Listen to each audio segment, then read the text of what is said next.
Olá, bom dia! Tudo bem, quinto ano? Bem-vinda a mais uma aula de História. E hoje nós temos como tema sobre o Egito, que é considerado o berço da civilização. Mas primeiramente eu vou fazer uma oração.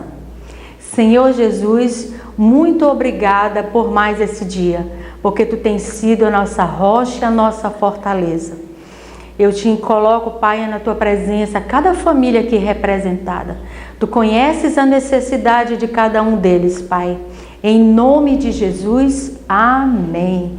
E dando continuidade, eu farei a chamada de vocês. Ana Clara, Andresa Caroline, Antônio Fernando, Breno Alexandre, Bruna Emanuele, David Lohan, Esdras Samuel, Esté Samara, Kleber Lucas, Laís Helena, Maria Eduarda, Miguel Russo, Midson Maia, Ravi Bragança e Arliane Tavares. Muito bem, agora vamos dando continuidade à nossa aula de hoje. Como eu falei anteriormente, nós vamos trabalhar sobre o Egito, ok? Então vamos lá. Cidades históricas surgiram há cerca de 5.000 na região da Mesopotâmia. Lembra quando eu falei na aula passada que tudo começou na Mesopotâmia e no Egito? Na Mesopotâmia, os primeiros centros urbanos se desenvolveram à margem do rio Tigre e Eufrates, que fica na Mesopotâmia, e o rio Nilo no Egito. O Egito Antigo permaneceu às margens do rio Nilo nos anos de 3.200 a.C. Agora vamos ver algumas curiosidades sobre o Egito. Então, dando continuidade, vamos conhecer um pouquinho sobre o Egito, né? Quanto à sua sociedade estamental, existe toda uma hierarquia. Então, nós temos como base os escravos, posteriormente os camponeses, artesãos, soldados, escribas, nobreza, sacerdote e faraó.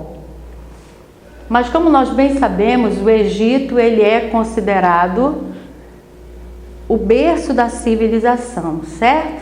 Então vamos ver algumas peculiaridades sobre ele. Quanto à economia do Nilo, destaca-se a agricultura e a criação de gado, em decorrência de que o Egito fica à margem do rio Nilo.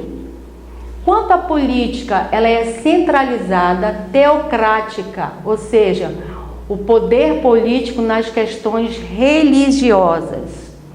Outro fator muito importante é em relação à cultura, né? O que o Egito tem como cultura? Ele pratica a questão da mumificação, a escrita, a arquitetura e a astronomia, certo? E quanto à sua religião, ele é politeísmo. O que é isso, professora? Significa que ele é adepto à adoração de vários deuses.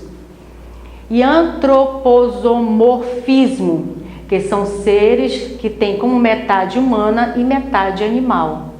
E ele acredita também, segundo a sua religião, a vida após a morte, certo? Então, isso é algumas peculiaridades do Egito, né? Que é de suma importância para a continuidade da nossa civilização. Ressaltando que o Egito, ele é considerado o berço das civilizações.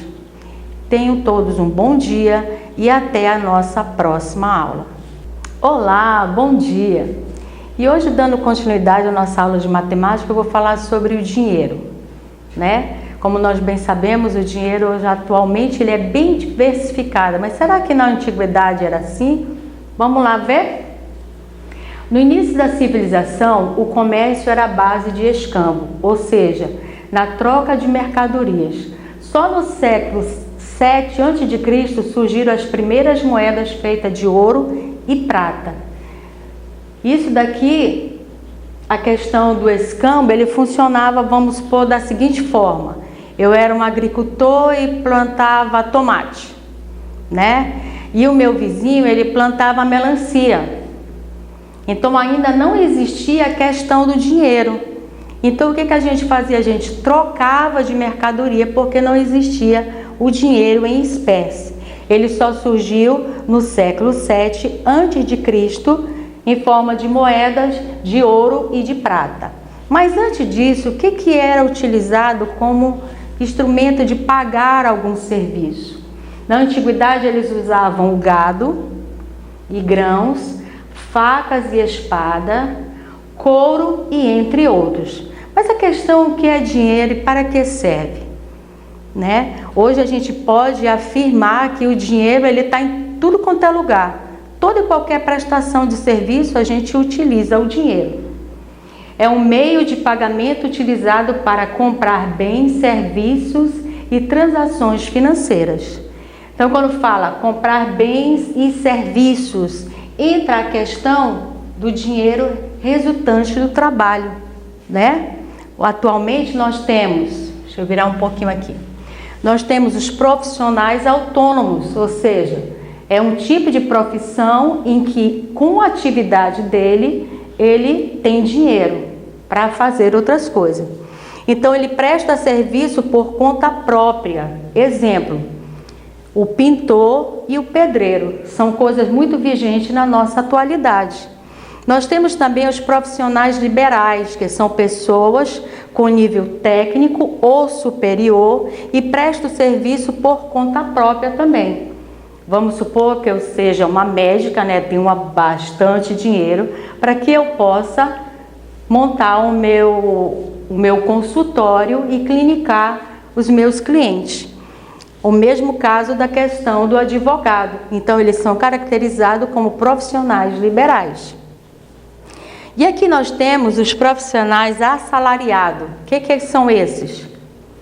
São profissionais que prestam serviço para empresas com carteira assinada, que é essa carteira aqui, ó. Nessa carteira aqui estão todos os registros de quando eu presto serviço para uma empresa. Desde quando eu fui admitida, quando eu fui contratada ou fui demitida, é tudo através desse instrumento. Então, quais são os tipos de profissionais que estão inseridos nessa categoria? Nós temos professor, que eu, né? Nós temos os cozinheiros ou chefe de cozinha e entre outras profissões.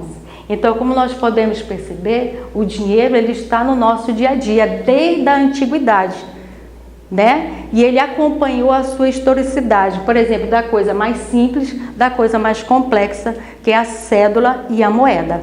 Então, tenham todos um bom dia e até a nossa próxima